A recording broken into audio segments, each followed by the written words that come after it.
Table for two, table for two. Having fun, playing games, just me and you. Welcome to the Table for Two show. I'm Phil. And I'm Jane, and hope you're all doing well and safe out there in the world. Yes.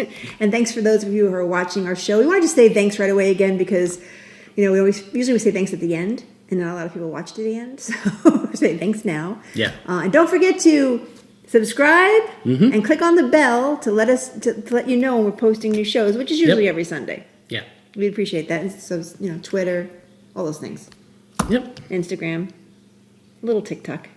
A little bit. Not too good at that. Today we're looking at a game that I'll be honest with you, I was a little concerned with playing. Talk about that in a minute. That'll be after the wine starting. Actually, I heard about this game because I was listening to Eat Chit Dice, which is my favorite podcast, which right now is on a hiatus because of this lovely COVID-19. Because they're friends that get together and play, and then they talk about the games. Well, they can't get together right now, so God bless. Yep. But hopefully, we'll get back to seeing or hearing them on the podcast soon because we love them, John D. and Jared, and the rest of the nice family people they work with. Today we're looking at Copenhagen. This is a game John D really seemed to like a lot, and when John D likes something a lot, I tend to write it down. Yeah. And I'm like, I'm going to take a look at this Copenhagen and see what it's all about. But she also recommended the deluxe box, which of course I bought. I'll explain why it's deluxe in just a moment or two. But this is a game. By the way, it's Queen Games. Queen Games. Yes. It said it took about. I said 40 minutes, but it didn't take us 40 minutes. It took us maybe 30 minutes. Half hour. Yeah, half hour. Yeah. 2 to 4. So yeah. we have friends and eight and older, and this is probably really appropriate 8 and older because it wasn't too hard to learn. No, definitely 8 and over. If you have somebody who's really sharp, probably less than 8. So. By the way, we're both wearing our Cubs shirts today. Yes. Because we miss baseball terribly. Miss baseball. I really do. And I'm so glad I was able to see the Cubs actually win the World Series in 2016. Yeah. Because who knows if we'll ever have baseball again, and they would have never won. Anyway. Yep. Time for wine. We are actually taping the show at night. For a change. So we can drink this whole damn bottle. Not on the show necessarily. We may not finish it on the show, but we are definitely probably going to finish this bottle of wine tonight. So we're looking at this. We love Italian wines. And we're looking at a Barbara d'Alba. Yes. Woo, which is one of my favorites. One of our favorites. I get so excited. Yes. It's by Pertinace in Italia. Or it's Pertinaci. I'm not sure how you... Yeah, I'm Italian. I think I would... Pertinaci. I have no idea. All I know is it's probably going to be good. Yeah. And we just let it aerate a little bit, the little thing here. But, look how deep. You see a dark red, purpley color. Almost purpley. You know it's going to be. Yeah. And I'm not a wine expert, folks. Don't even think the color is very important. But I think it is. When I see a wine look like this, like blood. I'm serious. When it has that dark blood color, it's like, it's going to be good. Right. Oh, yeah. That's enough to start with. And then, for fun, we're going to have our wine with chocolate tonight. Because we have Easter candy left. And no, not the really, the ones you get at, like, Walmart. This is Ghirardelli Easter candy, which I picked up. I picked it up at Costco. Costco should be giving us a commission or something. We're talking about Costco so much. We actually got this wine at Costco as well. We have little Ghirardelli bunnies and... Sorry, I'm completely distracted by this wine. It's really good. Oh my God, it smells good. Oh my God. Here you go. Oh yeah. It's as good as I thought it was going to be. Oh wow, that's good. It's smooth. I don't know about y'all, but if I have a red wine that has a almost like a silk taste in your mouth, that's me, man. That's good.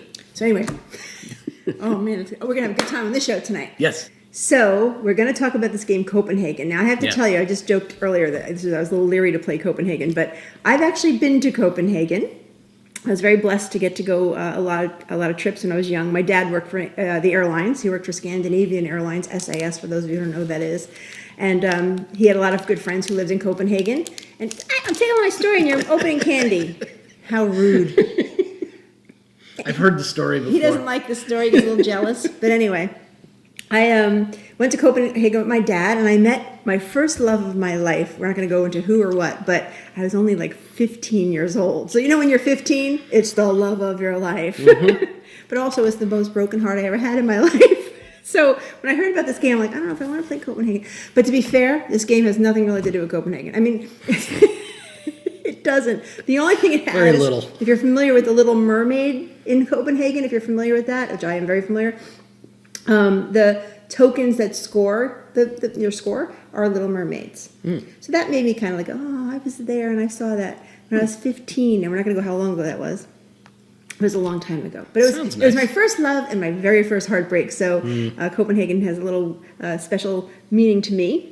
Hard to get over those. The first Well, yeah, your first love. You're 15. You think it's the world's going to end. Yeah. And you're going to, I'm just never going to love anybody anymore. Yes, because that was supposed to be forever. Apparently, I found love again. Yeah.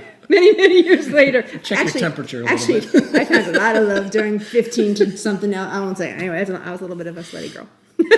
Okay. I had a good time growing up. Let's just leave it there. But I met you. Yep. That all ended. I'm kidding. Now we're married. This will be our 15th anniversary this year, too. We're going to probably be at home looking at each other going, oh, look, we're home. Yes, we're home. Okay, can you tell the quarantine's making us a little bit nutty? We're having a good time still, but yes, time for more wine. Right. Explain some games. I could talk about the game. So, the game of Copenhagen. It's a game of building a house, of building a facade, and the object of the game is. Sorry.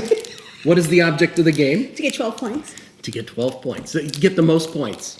Yeah, Yes. but only 12 is all you need. Right. 12 is all you Oh, need. look, a little chocolate bunny. Go Very ahead. good. Continue. I'm just going to hang out while you talk about the game. Okay.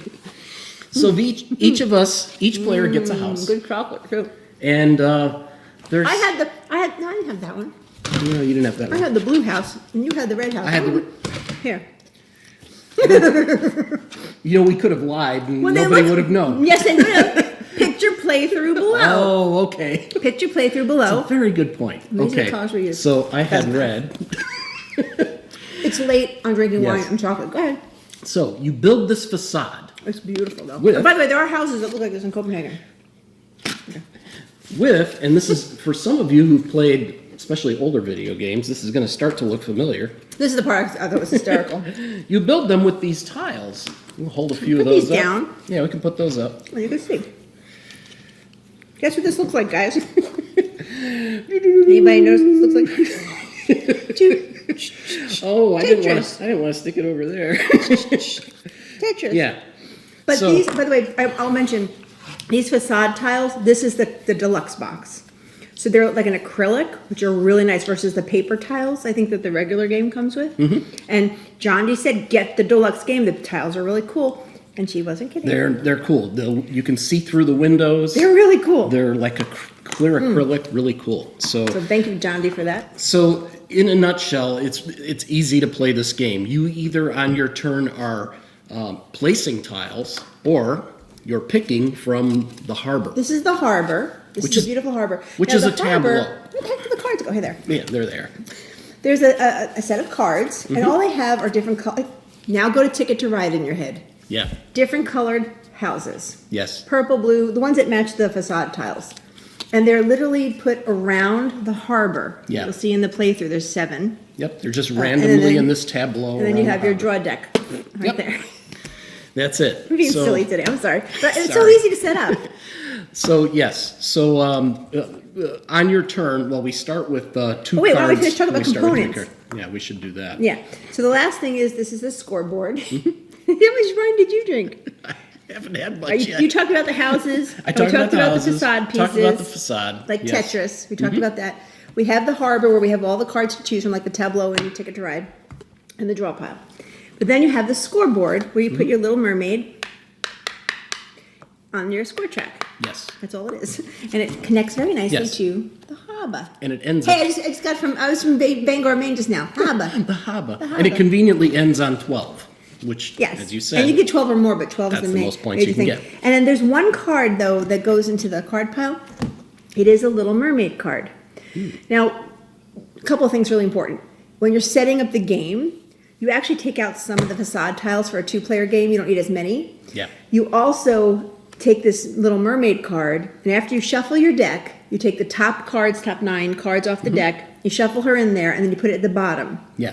If she shows up during the game, that's your game end. Immediately. Immediately. And then whoever has the most points win. Yes. Right. But then the other game end is if somebody gets 12 points first. Yes. Which could happen.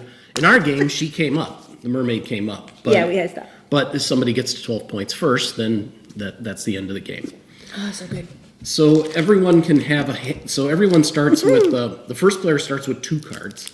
Second player starts with 3 cards. Right, depending on how many players you have, you shuffle, you each get a hand of cards. Phil was first this game. Yes.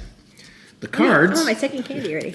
The cards are just, as Jane said, they're color cards. So on your turn, from your hand, you can draw from the tableau, or you can pay for a tile. Ticket to Riders, folks. Ticket to Riders. So in my case, if I wanted to get this tile, I would need, this has 5 windows on it. It has a brick on it too. So it has 5 spots on it. I would need 5 of these cards in order to, in order to pay for this tile. And then I immediately place it. So you don't hold on to these. They get placed placement, though, very important. Right, so the placement, if you haven't played Tetris, is pretty straightforward. You always build from the bottom up. So consider like a tile from the top down. It has to stop at another tile or the bottom. So like in this case, this one has to stop on the bottom. I can turn it any direction I want. So I could put this tile this way, or I could put this tile this way. If there's another tile already here, I'll put a tile like this.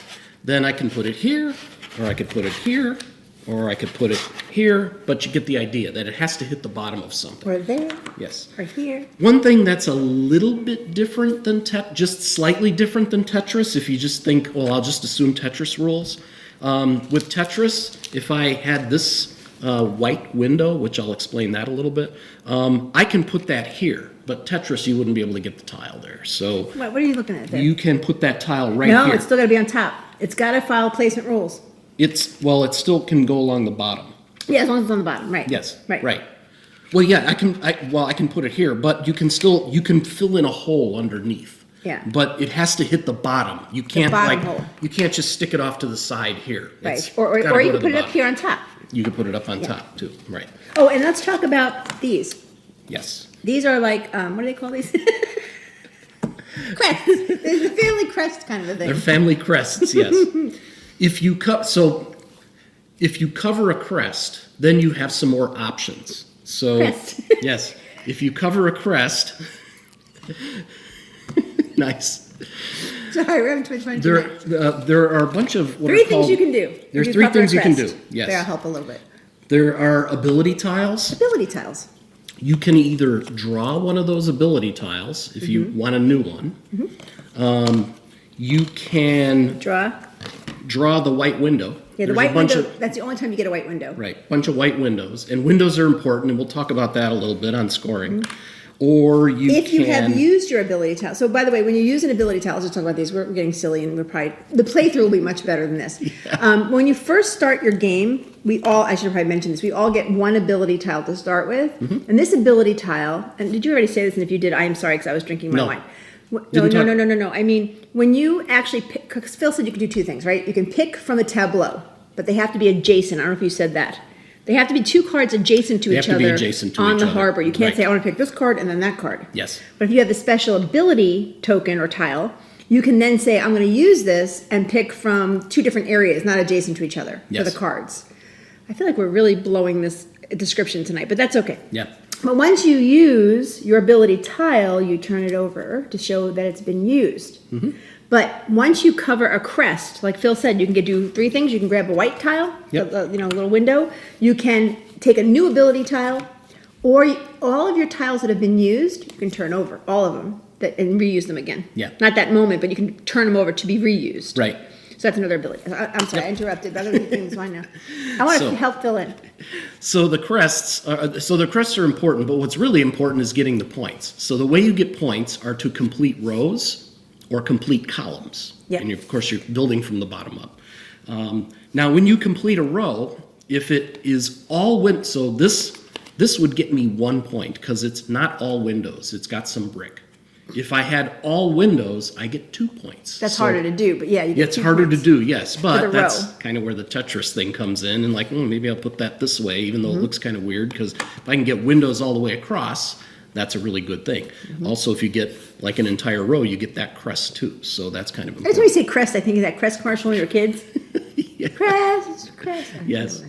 Now, columns are actually a lot harder because you can see they're very tall, but columns are worth more. So 2 points if you build an entire column and it has some brick in it. If it's all windows, Which is it's hard. really tough to pull off. But Yes. if you can keep one or two of these windows all the way up, that's 4 points each. So that can be A lot of worth a lot. points. But it's a lot of work to get it up there. So, you know. That's what she said. How much wine do you have? That was perfect timing, and I wasn't even planning it. Wow. I get more wine because of that. You didn't even drink any. You didn't drink your candy. I didn't drink my candy, no. So, and again, the object is 12 points. Or so- when Little Mermaid comes up, you Or have the when most Mermaid points. comes- So to be fair, I know I'm being silly. Today we're being super silly, but I don't even care. You don't like it? Now I'm going to take a drink. Yeah, and you're eating bunny. Okay, anyway. my bunny. No, seriously, we're really having a good time tonight. But the point is, this game was very easy to learn, Yeah. super fast to set up. You could definitely teach kids this game pretty simple. yeah. Well, maybe not little kids, but yeah. And I really enjoyed it. Yeah. I thought it was a really good game. And that's why I said jokingly, it had nothing to do with Copenhagen, really, except the facade and the houses and the mermaid. And you're at a what do you call this? Harbor. The harbor, yes. You're at a harbor. If you've ever been to Copenhagen, there is a beautiful harbor, and at the bottom there's a rock with this little statue. I think it's made of copper, if I'm not mistaken, because it turns green. Of a little mermaid, and I believe she had her head chopped off at one point. Oh, lovely They story. had to put it back on. I don't remember. But I actually have a little figurine when I was from Copenhagen that I actually have of a little mermaid. I still have it. I don't know why. What I'll do with it, but anyway, so really Copenhagen really had nothing to do with it except for the way it looks. Yeah, To be that's fair. true. But it was a beautiful game. Yeah. I love the tiles. I think it's when I first picked it up. What did I say it felt like? Do you remember? I said it feels like a shrinky dink. Shrinky dink, yeah. Because I don't know, here we go again with the age, but if anybody remembers Shrinky Dinks, there were those plastic sheets of paper where you colored in, I don't know, a turtle or something, and you cut it out and you put it into the oven, and then it shrunk and it kind of became this hard acrylic. You could make it a necklace, you could do something stupid Yeah. with it, you throw it at your brother or my sister. But that's kind of what it felt like. I was like, it feels like a Shrinky Dink. Yeah. Now I feel like I'm going to go look online and see if there's such a thing as Shrinky Dinks anymore. Maybe I'll buy some and we'll do them during the quarantine. Somebody probably caused an oven fire with one, and that was the end of them. Who knows? I don't know.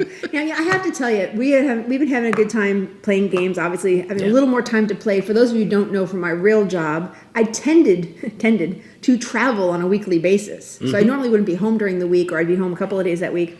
Yeah. So we didn't have enough time to play games we loved or tried. And it's kind of fun now having a little more time to play games. Although we're getting, like I said, a little, cabin fever and a little silly and crazy. And I can only eat so much. Cook. I can only cook so much food. I'm sick of cooking at this point. I'm just gonna say it. Well, that's too bad because I like your cooking.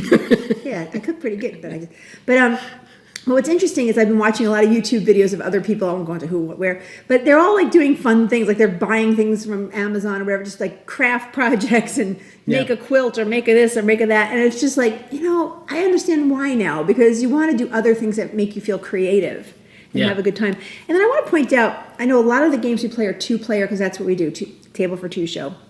But I think I might take a little bit of time to go back through the games that we have played in the past, because some of them do have solo variants. And I just want to put a little shout out to my friends out there who don't have a partner in the house, who can't see their family right now.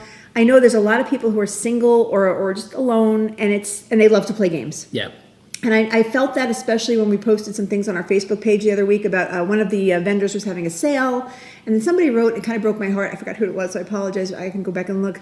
But it said something like, well, it's nice to have them if you have somebody to play them with. Yeah. And my heart just broke because you don't think about that. Yeah. With this part of the situation we're in right now. So our heart goes out to those of you who are alone, but I'm going to go through all of our games, and maybe in a couple of weeks I'm going to post, not that you can't go look it up on Board Game Geek or something like that, but post a few of our favorite games that can be played solos in that respect, and maybe those are some you might want to pick up for yourself. Yeah, absolutely. Well, and some couples are really happy, except they both don't like to play games. Well, that's so true once too. in a You might while, have a family who one likes to play, one doesn't. And Sure. Yeah, so God bless. And so I was supposed to say that. By the way, happy Mother's Day, mothers. Yes. I should have said that at the very beginning. I'm not a mommy. I'm a mommy of kitties. Yes, we have the cats. We have the cats. Well, you're not a mommy. I would only be the mommy of the kitties. Yes.